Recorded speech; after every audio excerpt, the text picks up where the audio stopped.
Hi guys, Ryan here. In this episode of the Raspberry Pi series, I'll show you how you can access your Raspberry Pi from anywhere in the world. We won't just have the command line interface from episode 1, but we'll be able to use the graphical interface of VNC Connect. Let's head over to the computer to set it up. Okay, now that we're on the computer, I'm going to connect to my headless Pi. You won't need to do this if you are connected to the monitor of your Raspberry Pi.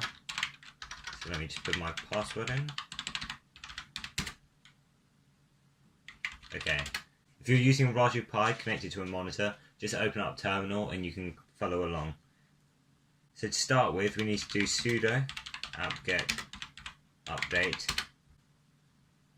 Now that that's done, let's do sudo apt-get install realvnc-vnc-server.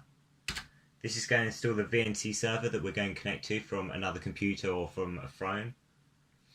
It's asking us to do sudo apt autoremove just to get rid of packets we don't need anymore. Now that this is done, we can use the Raspberry Pi configuration tool to turn on VNC. So to do that, we do sudo raspi-config and it'll load up this window. Use your arrow keys to move down to interfacing options, and then VNC, and then go left to yes, we'd like to enable this, and it's been enabled. So now we can go to the bottom, click right twice and finish with the enter key. And that's it, VNC is now set up, so we're going to type sudo reboot, and that'll reboot the Raspberry Pi. Okay, to connect to the Pi, we need to download realvnc viewer. The link for the download will be in the description. There's also an Android app for this. I'm not sure about iPhone. It should all be the same sort of way to set it up. So we're going to click Windows, for me personally, and download. Now we're going to run the setup file. Okay, so we're going to select English. Click Next. Accept the license agreements, read them first. Yes, I'd like to install a desktop shortcut. Next again, and then install. And it's going to install the VNC viewer, so then we can connect to our Raspberry Pi. And it's all done. Let's click Finish and load up VNC viewer. Upon loading, it asks if you want to send anonymous data. Yes, I'd like to do that. Let's help improve VNC viewer. It got it. And now type in the IP address of your Raspberry Pi.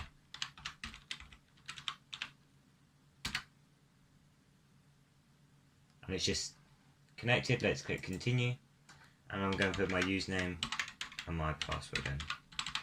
This is the same that you use to connect through SSH to your Raspberry Pi. I'm not going to remember my password, I want to put it in each time. Okay, and I'm going to click OK. When it loads up, you can see the resolution of this image isn't the best, but this is our Raspberry Pi desktop. This will only be accessible at the moment to those on your network. So we're going to make this resolution a bit better, but also make it accessible from anywhere in the world with your password. So to increase the resolution of the Pi, head over to PuTTY. We're going to do sudo raspi-config, then advanced options. First, let's change the resolution. So the default is 720 by 480. I'm going to increase this to mode 16, so 1024 by 768. You can choose whichever is best for the monitor you're going to be using it on. We're also going to go to advanced options and memory split, and we want to make sure that the GPU has at least 128 megabytes of the memory. Okay, now that that's both done, we can do finish and reboot the Raspberry Pi. So let's go back to VNC Viewer and connect to the Pi to see if it's improved the resolution of our image. Okay, as you can see, this is much better. You can change the resolution again through PuTTY if you want to. We've got a much better screen of our Raspberry Pi. This uses something called virtual display, which will store all the display in memory.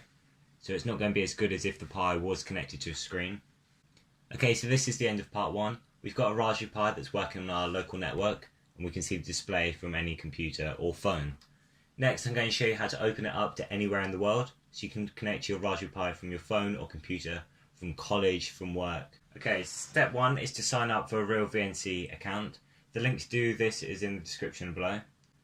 Once you've done this, head over to Raspberry Pi, your VNC viewer, or if you've got it plugged into this display, you can do VNC server, service mode in the top right. Click the settings, and then licensing. And then we want to sign in. Let's put the email and password that we just entered into the sign up page.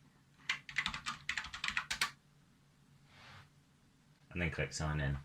So this computer is going to be accessible from our real VNC account. So you need to name the computer. I'm just going to name it the default Raspberry Pi. And click apply. And it says granted permissions without asking for password. And then close. And then done. And now if we go back to the real VNC viewer, we'll be able to access the Raspberry Pi. Now that we're back on our computer, the VNC viewer we need to sign into too.